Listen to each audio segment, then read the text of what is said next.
को दगा के लिए याद नहीं करेगा।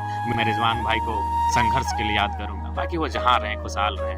बस एक टीस रह गई, एक मलाल रह गया कि जाना ही था, हाथ छोड़ना ही था तो नॉमिनेशन से पहले छोड़ देते। मैं किस पे विश्वास करूं? जयराम मातो छोटी सी आयु में बहुत कुछ सहा है, आगे भी सह लेगा। अपने नम आंखों को छुपाकर वो मुस्कुरा के बात कर लेगा, लेकिन रिजवान क्रांतिकारी को बद्दुआ नहीं देगा। दो क्रांतिकारी, एक रिजवान और दूसरा जयराम, कहने वाले, साथ में डायलॉग मारने वाले दोस्त आपको दगा देके चले गए और ऐसे समय में दगा देके चले गए हैं जहाँ से जयराम अकेले आंसू भी रोएगा तो उसका दिल नहीं भर सकता। नहीं, आपने सही कहा। बगोदर सीट को मैंने उनको प्रीफर किया था, इसलिए चूंकि वो उन्होंने एक साल तैयारी किया था बगोदर से। जब वो JKMM बनाए थे उस समय वो बगोदर से ही तैयारी कर रहे थे। फिर अचानक पता नहीं उनको कहाँ से ये आइडिया आया या फिर किन लोगों ने उनको हिंट किया कि वो कांडे चुनाव लड़ेंगे, हॉट सीट लड़ेंगे जहाँ मुख्यमंत्री की अर्धांगिनी हो, राज्य लेवल पे। हाँ, उन्होंने ही मुझे कहा था। मैं कांडे के लिए कैसे सोच सकता हूँ? देखिए, इसका मुस्लिम में पकड़ नहीं था। महतो लोग ही, जयराम महतो जैसे लोग और कुर्मी समुदाय के लोग ही इनको बड़ा नेता बना दिया। ये सत्य है, सत्य से नकार नहीं सकते हैं। ये अगर जाना ही था तो नॉमिनेशन से पहले चले जाते। ये तो वही कहानी हुई ना अनिल भाई कि आपने शादी का कार्ड छपवा दिया है और निकल गए। अरे आपको नहीं मर्जी थी, आप अपनी मर्जी से विवाह करते, लेकिन शादी का कार्ड नहीं छपवाना था। तो वही भाई साहब को यही था कि नॉमिनेशन से पहले जाना था, कम से कम वहाँ हम अपना प्रत्याशी तो दे सकते थे। रिजवान आपके खिलाफ आके बेरमो अगर प्रचार करते हैं क्योंकि वो मुस्लिम बहुल इलाका है, तब तो फिर आपके लिए बड़ा डैमेज वाला स्थिति है। डैमेज नहीं हो, एक बार दगा दे दिए, दूसरा दे दिए तो एक्सेप्ट कर लिया, फिर से अगर आ जाएंगे रिजवान तो क्या कहिएगा? दो क्रांतिकारी, एक रिजवान और दूसरा जयराम, कहने वाले, साथ में डायलॉग मारने वाले दोस्त आपको दगा देके चले गए और ऐसे समय में दगा देके चले गए हैं जहाँ से जयराम अकेले आंसू भी रोएगा तो उसका मतलब दिल नहीं भर सकता है। नहीं, आपने सही कहा। कल जब मैंने सुना तो सबसे पहले हमने अपने सारे कार्यक्रम को कैंसिल कर दिया और हमें लगता है कि आज मनसा पूजा के बाद हम पहली बार घर गए। अपने सारे साथियों को जो फोर व्हीलर में गए थे, फोर व्हीलर को हम आधे रास्ते से घुमा दिए।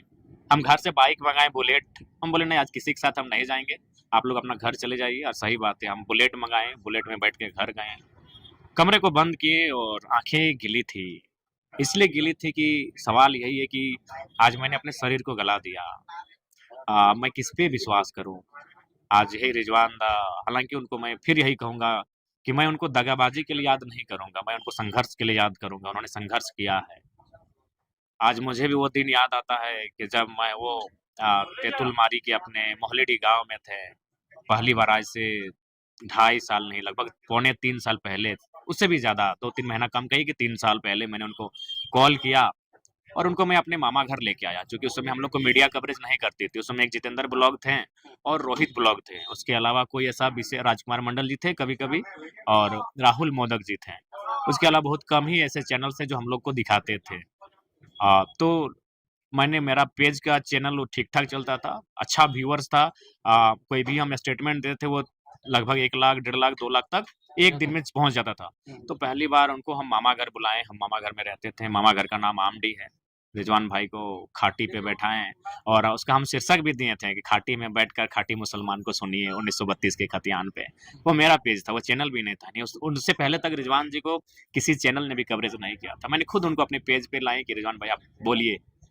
तो फिर उन्होंने बोले और वो वीडियोस हमको लगता है एट ए टाइम 80,000 व्यूअर्स ने देखा और समय आते थे शायद लाखों पार हो गया था।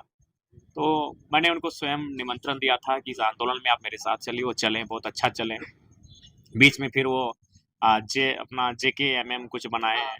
हाँ, उसके बाद उन्होंने अपने समुदाय को गोलबंद किया और फिर वो हमारे साथ आए। बाकायदा हम ही उनको लेकर आए। तो उस समय भी तो कटे हुए नजर आ रहे थे जब JKMM बनाए, उस समय भी आपने मर्ज कर दिया। हाँ, वो उस समय भी, उसके बाद हमने उनको लाया और यही कहा कि लोकसभा के चुनाव में आप हमारे लिए मेहनत कीजिए, विधानसभा का चुनाव आप तो लड़ेंगे ही लड़ेंगे। और बाकायदा विधानसभा का चुनाव उन्होंने बगोदर सीट को मैंने उनको प्रीफर किया था, इसलिए चूंकि वो उन्होंने एक साल तैयारी किया था बगोदर से। जब वो JKMM बनाए थे उस समय वो बगोदर से ही तैयारी कर रहे थे। तो फिर हम बोले वो बेहतर सीट है, वहाँ समीकरण भी बहुत सुंदर फिट वेट रहा है। तो मैं बोला, फिर अचानक पता नहीं उनको कहाँ से ये आइडिया आया या फिर किन लोगों ने उनको हिंट किया कि वो कांडे चुनाव लड़ेंगे, हॉट सीट लड़ेंगे जहाँ मुख्यमंत्री की अर्धांगिनी हो, राज्य लेवल पे। उनका ख्वाहिश था। हाँ, उन्होंने ही मुझे कहा था। मैं कांडे के लिए कैसे सोच सकता हूँ? उनका घर बगोदर। हाँ, उनका घर मेरे ही विधानसभा टुंडी। टुंडी में पड़ता है, लेकिन बहुत हाँ, लोग तैयारी कर बगोदर रहे में तैयारी किए थे, साल भर किए थे तैयारी और अच्छा तैयारी किए थे। हैं। तो मैंने, हाँ, मैं गिरिडीह तक हार्डली गया था क्योंकि गिरिडीह मेरे असेंबली, सॉरी, कॉन्स्टिट्यूशन में आता है। तो मैंने गिरिडीह लोकसभा में, गिरिडीह विधानसभा उनको कहा था क्योंकि वहाँ उनके समुदाय की आबादी भी 60,000 से ज़्यादा है। हमारे समुदाय भी कुछ ठीक-ठाक है रिटर्न में। तो मैंने उनको गिरिडीह तक प्रेफ़र किया था कि आप तो बड़े नेता हैं, आप चयन कीजिए। और मैंने उनको गिरिडीह बगोदर कहा, नहीं मेरे दिमाग में नहीं था। तो फिर वो बोले नहीं हम गांडे से लड़ेंगे। तो फिर डिस्कस हुआ, तो हाँ एक मजाक मजाक में ये हुआ कि आप तो, कुछ लोगों ने कहा कि अब तो हम तोर से बड़ो नेता चुनाव भर तो नेता रहो, कैसे ना तो लड़ रहा मंत्री जी से, हम मुख्यमंत्री का अर्धांगिनी से। तो हम बोले ठीक है आप लड़िए। तो फिर वो वहां गए। उसके बाद जो भी था बस इतना ही कहेंगे, जहाँ भी रहो दोस्त खुशहाल रहना, सलामत रहना, अच्छे से रहना। और हाँ यही अगर आपको जाना ही था तो नॉमिनेशन से पहले जाना था। मतलब मतलब वो पार्टी के लिए डैमेज कर दिया। हाँ, बिल्कुल उनको नहीं बुरा कहेंगे, मेहनत किए हैं। इतना जयराम महतो इस छोटी सी आयु में बहुत कुछ सहा है, आगे भी सह लेगा। अपने अपने नम आँखों को छुपाकर वो मुस्कुरा के बात कर लेगा, लेकिन रिजवान क्रांतिकारी को बद्दुआ नहीं देगा। लोग कहते हैं कि इसका मुस्लिम में पकड़ नहीं था, महतो लोग ही, जयराम महतो जैसे लोग और कुर्मी समुदाय के लोग ही इनको बड़ा नेता बना दिया है। बाकी ये उनका सत्य है, ये भी सच्चाई है, इसमें आप नकार नहीं सकते हैं। चूँकि आज उनको जो भी उनके व्यूअर्स भी हैं, वो मैक्सिमम जो है हमारे समुदाय से ही हैं। उन्होंने जिन मंचों पे संबोधन किया है, वो हमारे समुदाय की भीड़ थी। ये सत्य है, सत्य से नकार नहीं सकते हैं। लेकिन अंततः यही कहेंगे, अगर जाना ही था, तो नॉमिनेशन से पहले चले जाते। ये तो वही कहानी हुई ना अनिल भाई, कि आपने शादी का कार्ड छपवा दिया है और निकल गए। अरे आपको नहीं मर्जी थी, आप अपनी मर्जी से विवाह करते, लेकिन शादी का कार्ड नहीं छपवाना था। तो वही भाई साहब को यही था कि नॉमिनेशन से पहले जाना था, कम से कम वहाँ हम अपना प्रत्याशी तो दे सकते थे। सही बात है, लेकिन कहीं न कहीं आपके लिए भी वो जेल गया जिस दिन लोकसभा का आपका नॉमिनेशन था, उनको उठा करके ले आदर, गया। इसीलिए मैंने कहा कि मैं उनको दगा के लिए याद नहीं करूंगा, मैं रिजवान जी को संघर्ष के लिए याद करूंगा।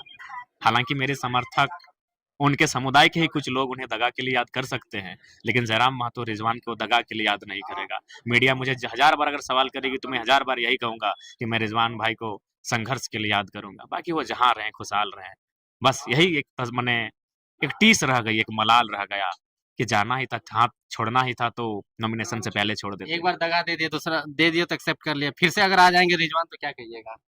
देखिए अब सोचा जाएगा। हम लोग बहुत भावुक इंसान हैं, बहुत कोमल हृदय के इंसान हैं, और कभी अगर हम लोग इतने जालसाजी नहीं है।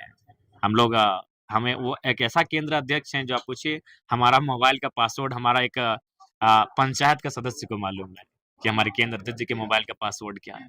बहुत सारे सीटों पे आपके कैंडिडेट जो दिए थे उसका रिजेक्शन लिस्ट जारी हो गया है, उस पर आप लोग क्या करेंगे? वहाँ पे तो आप कैंडिडेट आप दे नहीं सकते हैं। वहाँ पे हम लोग किसी को समर्थन दे देंगे, कि कोई समर्थन से चुनाव लड़ेंगे, उनका जो भी सिंबल होगा सिंबल को हम लोग समर्थन दे देंगे।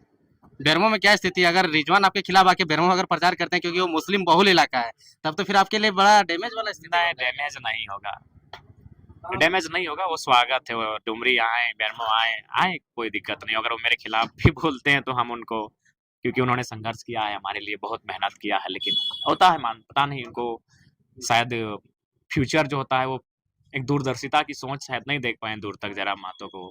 वो काफी कुछ पल के लिए चले गए, और वो जहाँ गए, हेमंत सोरेन तो अस्थायी नेता थे। आज अगर उनको जरूरत थी तो जयराम महतो की जरूरत थी। हेमंत सोरेन अस्थायी नेता हैं, 3 बार के मुख्यमंत्री हैं। उनके जाने, रिजवान जी के हेमंत के पास जाने या ना जाने से कोई फर्क नहीं पड़ेगा, लेकिन अगर जयराम महतो के साथ रहते तो बहुत फर्क पड़ता। लेकिन एक खैर वो दूरदर्शिता की कमी दिखी उनमें और वो चले गए, जहाँ भी जाए खुशहाल।